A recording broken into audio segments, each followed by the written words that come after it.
زمانونو دا انسان ډیر قیمتي دی او دی په ټول مخلوق کې بهترین مخلوق دی، اشرف المخلوقات ورته وایي. او بیا دل الله داسې شکل ورکړی دی چې په ټول مخلوق کې د ده نه ښکلی شکل د بل چا نشته. لقد خلقنا الانسان فی احسن تقویم،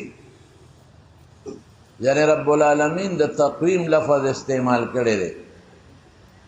احسن صورتن لفظ نه دی ویلی، یوازې دا نه چې شکل یې ښکلی دی.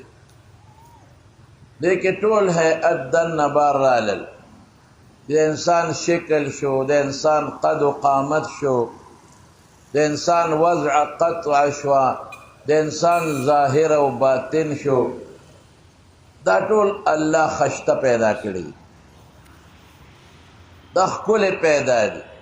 د دې د رنګ حسن نه دی مراد، د ډېر انسانان تور پیدا دي. افریقا غونډه توریان دي او ډېر انسانانو شکلونه خشته نه دي. او الله بل ځای فرمایي چې ان الله لا ينظر الى صورکم